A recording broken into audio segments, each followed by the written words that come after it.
Hi, everybody. This is Rose Odette with the Michigan Innovation Podcast. And today we are going by way of Zoom because we have a Michigan company from the Upper Peninsula joining us today. And as you know, I'm in Cadillac and Cotopaxi is up in Marquette. How you doing today, Cotopaxi? Hey, doing really well. How about yourself? Well, I'm doing great, and welcome to our podcast. Let me introduce you. This is Cotopaxi Lyon, and she just started a new company in Marquette. And what she's doing is testing for computer programs. If you need your computer program tested, that's what her company is all about. But like we do on all of our podcasts, well, let me repeat the name of her business though, and that's Lyon Quality Assurance. So we're going to get into Lyon Quality Assurance and how innovative that is. But first, we're going to learn a little bit more about Cotopaxi and find out what's your story and how did you end up in Marquette? I know that you mentioned that you are from the Lower Peninsula. So tell us a little bit about yourself. Yeah, so I ended up in Marquette about 3 years ago. I had moved back to Michigan from the East Coast. I was in Boston and then Vermont. And I really missed real winters and I missed really good mountain biking. And Marquette is just such a fabulous place to be. We have great winters up here and we have some of those amazing mountain biking in the country. And then being right on Lake Superior. And I had heard that Marquette was a kind of growing tech zone. So it was exciting to be part of that growth. So I moved up here when I was working remotely for a company in Traverse City, actually. And then this past January, went out on my own and started Lyon Quality Assurance. Oh, So quite the fantastic. journey. Well, Yeah. what were you doing out on the East Coast out there? I had originally gone to college out in Maine. So I kind of moved out to college. I actually studied abroad in New Zealand and stayed there for a while. So it's been Wow, hopping that's around interesting. quite a bit. And then I moved out to Boston because my sister had just had a kid. So I was working for a tech company in Boston Oh, for quite fantastic. a while out there. Yeah. Wow, wonderful. Wow, you are a traveler. There's been a lot of hopping around for sure. Yeah. Yeah. And you went to college or university in Maine. What part of Maine? Waterville, Maine. It's like kind of dead center for the lower part of Maine. I was about to do the hand, but it's not Michigan, so I can't show you the hand. I've been out there before. I went to a couple of conferences on the Bar Harbor. Oh yeah, yeah. And I Bar Harbor. remember when I was there was a Cadillac Mountain. And Yeah. it's the same explorer from France that our city here is named after, Oh, funny. That's really Cadillac. funny. Yeah, Nice. so he got around. He Oh was yeah. Maine, there's a Cadillac Quebec there. He's all over. And I know Marquette has an awful lot of history. Like I said early on, we were just up in the UP, and my goodness, it's so beautiful. We were at the Sulaks, and my son-in-law went up to Marquette. He has a new road bike, and Nice. he wanted to see, he loves Marquette, and Yeah. that's why we're heading back up there in a Nice. couple of weeks to see some color. Yeah. It's gonna be so beautiful. Yeah, I'm very excited about that. Well, that's a very exciting story. You've gone to all over the world, New Zealand, out east, and now you're up in Marquette.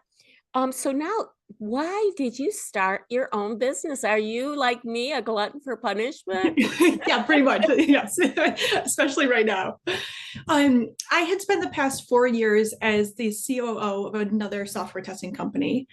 And I really saw how often we were all in so much of startups, as well as my previous company, pushed to grow in a way that wasn't sustainable for our humans and really didn't feel like we could do the best quality work. And in quality assurance, it felt a little bit hypocritical to feel like we couldn't.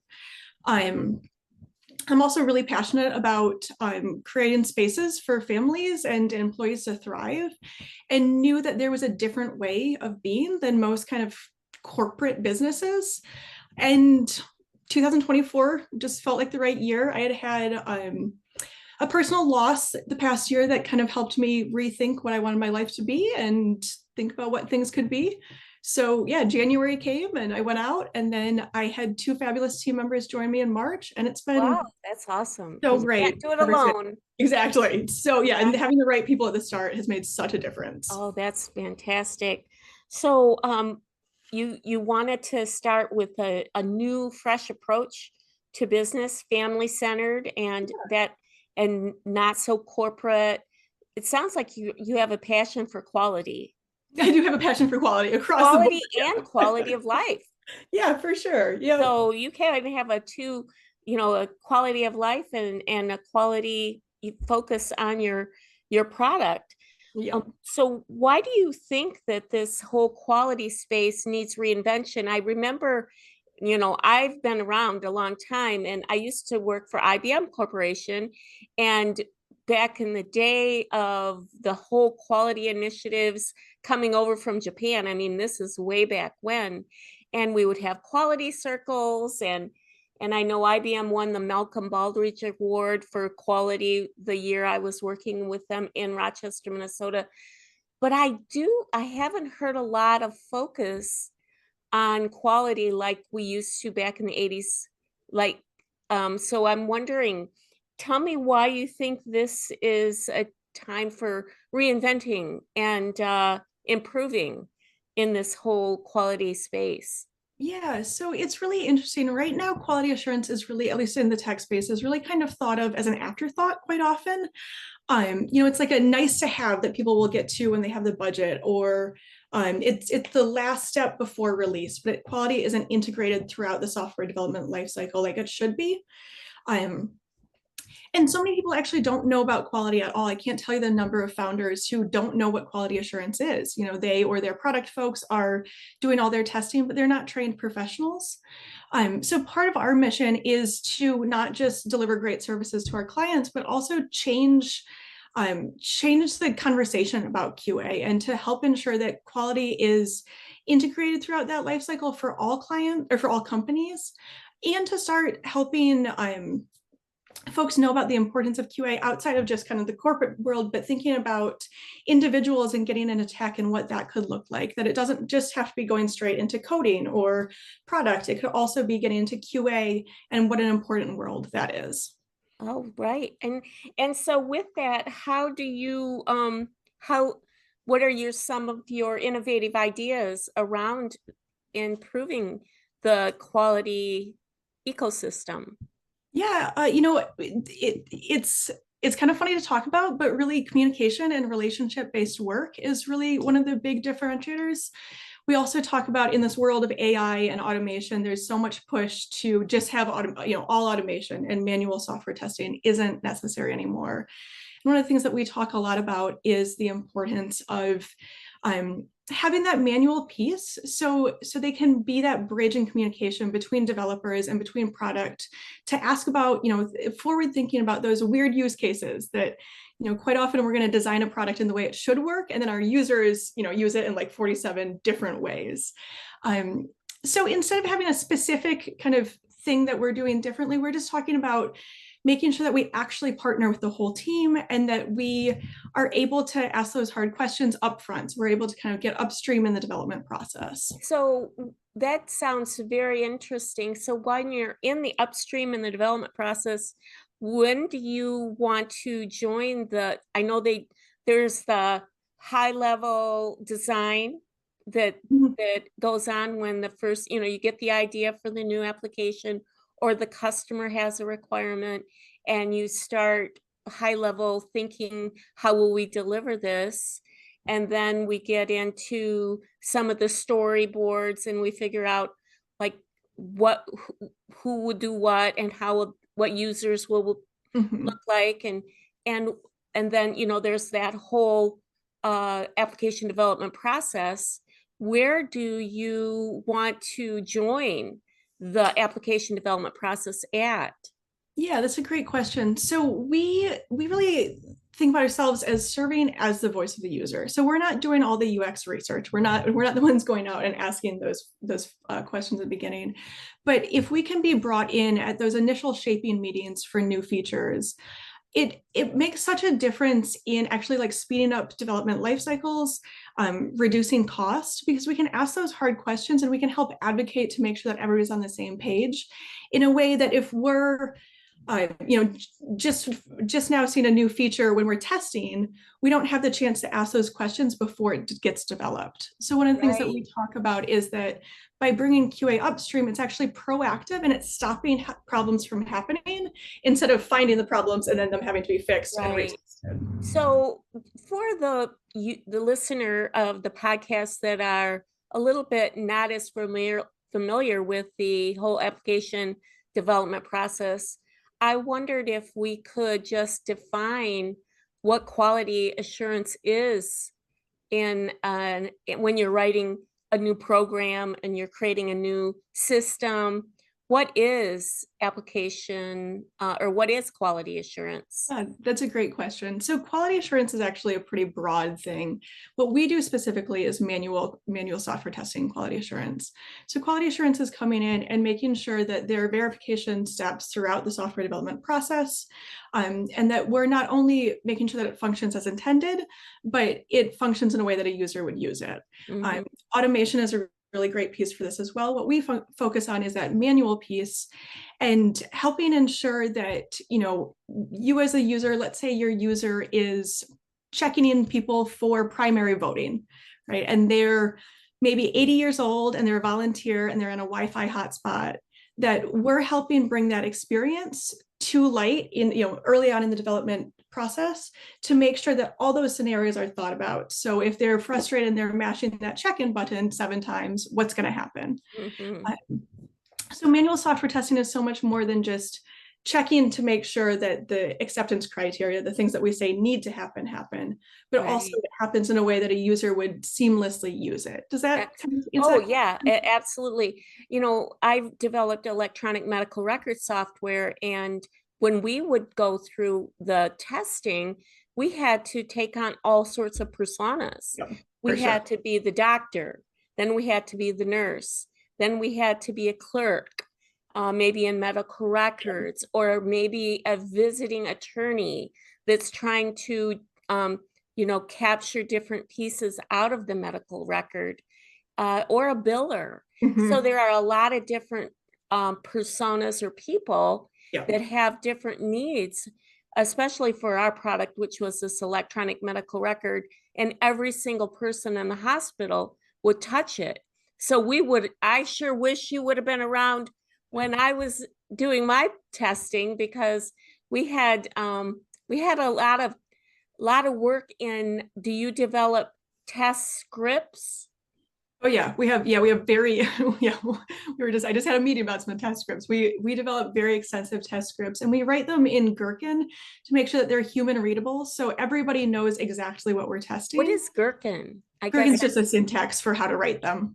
Okay, so easily be pulled into automation. Awesome. Yeah. And one of the things that I think is important to call out is that it's testing for those personas, and it's also, you know, especially with like medical records, we're verifying that data is stored correctly and that one user is not seeing data that they shouldn't be able to see. And those pieces I think are often overlooked when you think about what QA. Oh, that is so important. I know that we had audit trails that were tracked, and they were based on a person's user profile. For example, we would never allow a biller to look up a patient with a zero balance. And or if someone came into the emergency room, you know, they get to see everything because they never know what they're going to, who's going to walk in. But then you have, you know, HIV, which is very, very protected. That's very confidential. So the testing for medical records is very, very sensitive. But you bring up a very important point. When your user is a volunteer who is not as computer literate, let's say, as someone who sits in front of a computer all day long at work, but they're volunteering, that's a whole different person. And so it's important that you get in there early so that you can anticipate. And I bet that helps you write the test scripts. So if you Oh, already absolutely. know the scenarios Yeah. of why the systems are being made. So what makes you and your team different from other, I know you probably have a few competitors in the marketplace. We certainly do. Yeah. What makes you different?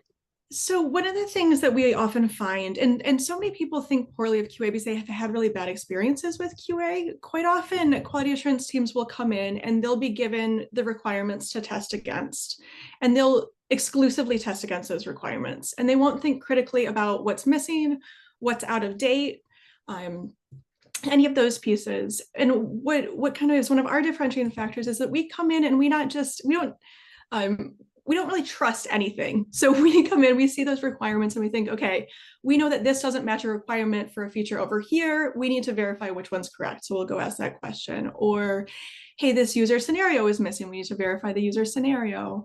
And all of our team is hired based on our communication ability. Because so much of this work isn't just about the testing, it's about communicating with other teams and making sure that they understand the importance of a bug that's found or why we need this scenario covered. So when we come in and work with our clients, we actually work really closely as partners with their development and product teams to ensure that the developers have the support that they need, product has the support they need, and that we're not kind of an adversarial last step throwing bugs back over the wall, but we're helping stop those in the first place. Absolutely. So you're preventative. Absolutely. And Yep. you really help them so that they don't have to go back and rewrite if the Yep. sooner that you get engaged. If I were to look at the application development, let's say the old waterfall, where is your ideal spot to meet the team? That's a great question. And Rose, the ideal is different from what I guess one of the other differentiating factors is that we'll fit in wherever a client needs us. Some clients they want us to be brought upstream as far as possible. Other clients really want us to be kind of this last piece verifying. And what we find is that if we can get our foot in the door, we can help make quality changes. So where we want to be is not always where we get to be, and it's True. Yeah, the customer's always right. yeah, there is Yeah, the that. customer's always right. There's no Yep. doubt there. And I know the sooner the better. What is different about your team though? I know you said that I think you mentioned you hire for communication capabilities. And that's really difficult for, one of the things always am a big advocate for is Toastmasters. Mhm. And I always encouraged all my programmers and installers to go to Toastmasters so that they could feel comfortable speaking in front of people and impromptu, because a lot of times the programmers and the developers are very left-brained and they are very gobsmacked. They have a very difficult time communicating. And so I agree with you that communication is key, especially when you're creating something brand new, so Absolutely. that everybody's on the same page. How do you hire for that? That sounds like a interesting requirement for a job interview. Yeah, it's a great question. So we really believe that we can teach the QA piece. We're actually working on training programs right now that we're going to share with the public, but we believe that we can teach the QA piece, but what can't be taught or what is harder to teach is communication and agency. One of the things that we're looking for is agency as well. So much about QA is advocating for what's right and being able to believe in your own voice and that you're willing to step up. Mhm. So our hiring process is pretty extensive, and a lot of the time it focuses not so much on your technical skills. I mean, those are very important, Yeah. but more on how do you communicate. How do you engage? We like to have interviews that are not our whole team, but are about kind of 4 different people from our team. So folks have a chance to meet folks from different kind of areas in the company Mm. and see how that engagement goes as well. I'm Um, sure your clients really appreciate that, yeah, absolutely. because And when you walk in the door, they are really trusting you to really carry the ball from from here to there. And it's important that you, because who you're walking into are those programmers. And so Absolutely. they have to sort of pull information out of them when they, they're very intelligent, but sometimes it's very difficult to, how do you find the documentation? Do you see the documentation very, I always had a problem with getting the proper documentation, so I actually knew what was going on. Is that improved? That's a great question. It depends on the company. No, would be the answer. I can't tell you in my past job how many times folks just didn't have any documentation. Right, We heard all the time, we don't have time to document, which right. to us is actually, I mean, I could go on for hours about not having documentation. It Yep, just has so many poor downstream effects, right? yep, We really, one of the things that I love about this new about LyonQA is that we are able to choose the clients that we want to work with. yep. And actually documentation was one of those pieces. It tells us so much about how they view the development process and communication. So we ask questions about documentation. We want to make sure that there's one source of truth that everybody knows, that source of Right. truth is updated when changes are made. Yes. Um, I think that you are really onto something. I think you're onto something really big, and I think that it's so needed. I can tell you that. And when you look at, I know you just started, and where do you see your vision? You sound like you're creating some classes on quality yeah. assurance, and you're hiring its team, and what's your future vision and mission Yes. for Lion QA? So I was laughing the other day about this. I about this time last year was training somebody and made a statement about I think my goal in life is to change how QA is viewed in the world. And I was thinking about how that has tied in so much to LyonQA. So one of the things that we want to do is really start changing the conversation around QA for organizations as a whole. But what we also want to do, like I mentioned before, is help introduce quality assurance both to folks without a tech background, as well as even, I mean, most computer science programs have one, if any, QA courses in the whole like 4-year degree. So we want to make sure that there's some QA training for developers, for folks getting into QA. There's not a lot of QA training out there at all, and a lot of it's pretty basic, if not bad. It doesn't touch on empathy, it doesn't touch on communication. So one of the things that we've been working on and we're excited to be rolling out is some QA training and trying to work with community partners both up in the UP and in the Traverse area to bring that to folks who are looking to change careers and get into tech. I know that right now is not the best time to get into tech, but it's so much of a lower barrier to entry than coding. You know, I think we all have all these thoughts about like coding so hard that stops us from going to take those coding classes, that we're hoping that QA can open those doors for folks to get into tech. Maybe they're going to love QA and stay there, or maybe they're going to transition to product or development. And with all of that, we want to keep working with our clients and make sure we're doing really high quality assurance. We do really love that. And we're also excited about this like education piece as well. Absolutely. A question in my mind is to support your focus on quality assurance, are there corporate and mandated governance coming in? Does Sarbanes-Oxley require any QA regiment? So I know that the PHI in healthcare, they require quality. So I know that when I worked in the UK, we worked with information governance mhm. a lot, was very critical to the whole application development process there.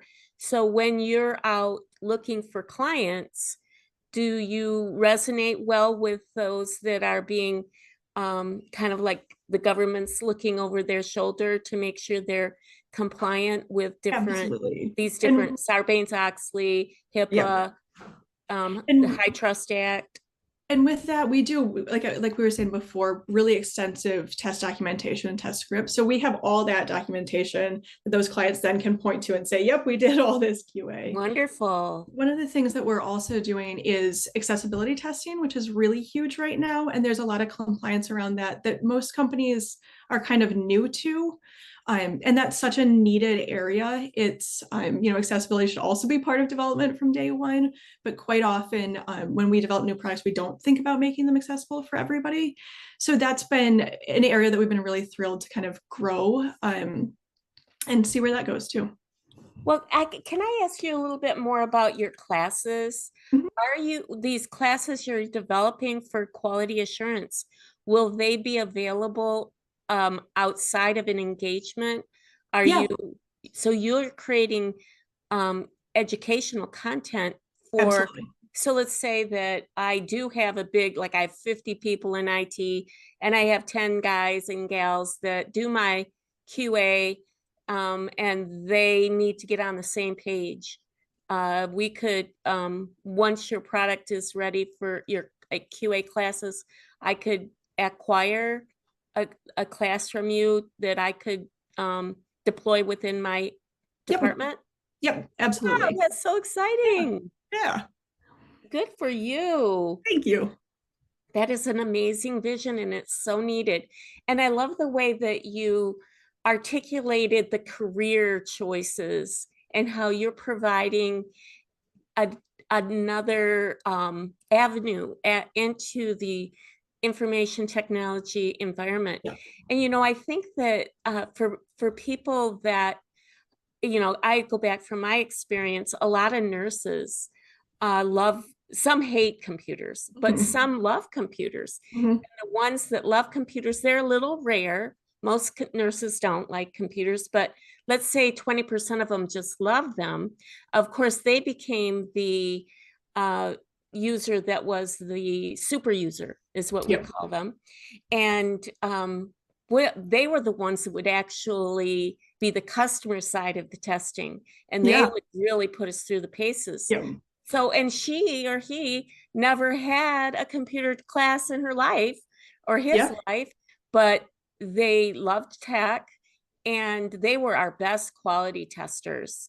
Yeah. So I agree with you that, this is a great career for someone that, maybe they're not very, Python or all those really difficult C++ or whatever programming Well, and languages. I But actually, in college, I studied anthropology. And when I graduated from college, I was a preschool teacher for years. So I come from an education background and have been one of those people. okay, I actually did web development in high school. So I had a little bit more kind of leg up there. But I've been able to kind of see firsthand what that transition is like. And those critical thinking skills and loving to solve puzzles and break things, that and communication are just what's so key for QA that that you don't need to be able to write in Python. right. But if you can understand the application and figure out how to tear it apart and think about the different users and document, obviously, like be really, really detail oriented as well, you're Right, a great tester. that's so true. I think this is so exciting. How do you support your employees? Yeah. So when I started LyonQA, I decided that we had an opportunity to be different and to be a model for how organizations could be different. There's so many, there's so many articles and conversations right now about remote work and all of that. And You mean like pros and cons? yeah. And what I feel like so much of it is about power and control of employees. Okay. And we have chosen we do a 32-hour work week. People have completely flexible schedules. We have 2 meetings a week that folks need to be on. And then if there's a client meeting, of course, that. But what we talk about is that we trust our team. We hired a team for a reason. And that we believe in the work that they do and want them to feel like they can have a whole life outside work. Work shouldn't be their life. And it's been absolutely amazing to see how engaged our team is, how well we communicate async, and how, like, what a cool model it is for how we can be different. There's studies out there, and a couple of organizations are doing that 4-hour work week, and it makes such a difference. So it felt like, this is a time that we can test it out and see what it can be like as a new company that's harder or that's easier to do than making change as an existing company. So how are your employees taking to this? They love it. And we've had really great conversations about the quality of work that's done too, in kind of in the more typical corporate prove your work environment. They felt like they weren't able to do as good of work as they're doing now because they were proving their work along the way, versus now if they can go work in like independent chunks of time without having to prove what they're doing and come back, they could have integrated that material better. And if they're doing training documents or if they're doing testing, created better material for the client or the future person as well. And that to me has been a really just a great indicator of how different it can be, and how it's not just great for the employee, which it's so, I mean, watching people be able to have an actual life is great, but it's also really beneficial for the company. And that seems like such an important thing. It really is. And so it's a different model. For sure. Yep. It's a Yeah, very we took a gamble. innovative It's a different approach. model. Very Yeah. different model, and it's super innovative and sounds like you're onto something. I know that uh, no one likes somebody looking over their shoulder and making sure that, it can get, Mhm. and I've heard that they're even watching, the remote workers are being watched, Yeah. how many times they touch their mouse Right. or So something. invasive. Yeah. Oh, it's how, that's just not very respecting the individual, we need to respect our, each person. And I'm so happy that you're creating this ecosystem where people can do that. And it does take a special individual, though, I would say. From what you said, you need very good communication Yeah. skills. They need agency, which is a very interesting word. I love Mhm. words.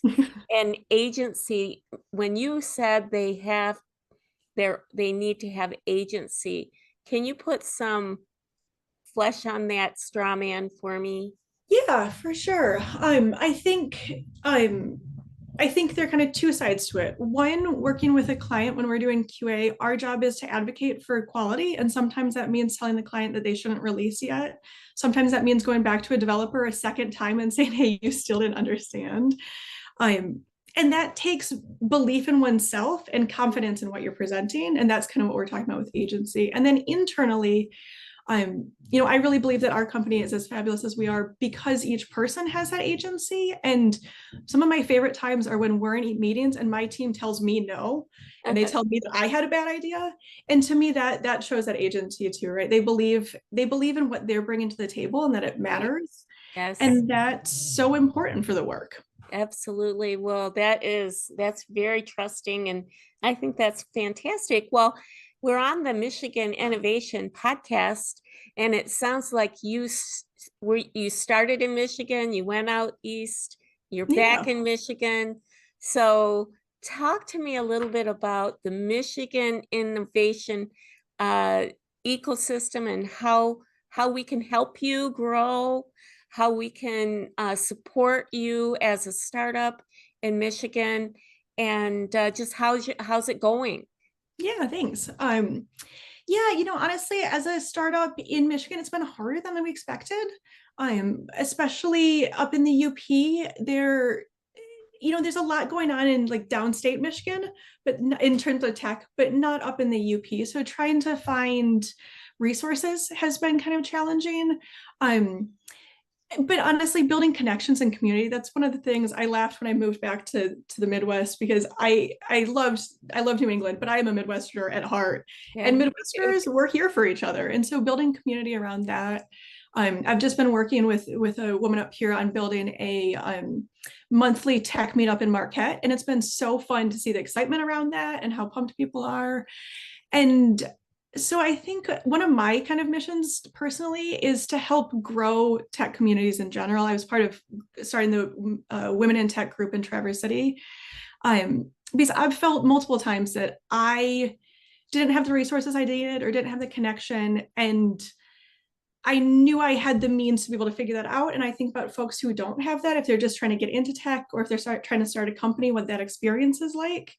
Um, so yeah, I think more of us being there for each other and and being loud about it. I think it's important Absolutely. to hear that. Yeah. Well, I think that they're very fortunate that you moved to Marquette because I'm sure you're not alone up there. You just No. need to find each other. Yeah. I Yeah. know that I think Marquette, Northern Michigan University Mhm. is there, and they must have, innovation. I know that Lake Superior State has an innovation Yeah. track, and I know that the nice thing about Michigan, we have such a great education Yeah. system with the different universities. And I know there's three really great universities in Northern Michigan. And have they been a resource? They have, and we actually hired our first intern from Northern. He was a cybersecurity student, and my intent when I first went to meet with him was just to hire him or to interview him about just a cybersecurity internship. And then he was so fabulous that he's now a QA intern, and he is Yay. like very much as much a part of the team as everybody else. And that to me speaks to what Northern's kind of producing with their students. Excellent. So it's been really fun to kind of, yeah, be here Excellent. with them. Yes. I think that it's just making me get a little bit teary-eyed because I just love when you can support the younger generation, because that doesn't just, it helps you today, but it will help Marquette in the future. Absolutely. Because just like we had a chat about one of my previous employees, and now he's got Hmm. some startup out in California Yeah. doing some really cool stuff with AI. And he started with me as an intern, Yeah. and then he stayed with me a couple 3 years, and now he's off to the That's races. awesome. And I had a little bit to do with that. Yep. And maybe he'll come back to Michigan someday, but I'm sure he's out in the world doing good stuff. Yeah. But you're helping the community, which is super important. Well, Yeah. God bless you, and I really enjoyed having you on. Can Thank you you. give me a may I invite you to come back in, let's say, a year or so, Yeah, I would love that. That would be back to fabulous. see how you've grown and how Yeah. things have changed? Yeah. Thank you. Awesome. Well, this has been a pleasure. And any last words from you? Nope, but I so thank you. Thank you for your time. Appreciate Oh, it. absolutely. And we'll see you next time. See ya. Goodbye.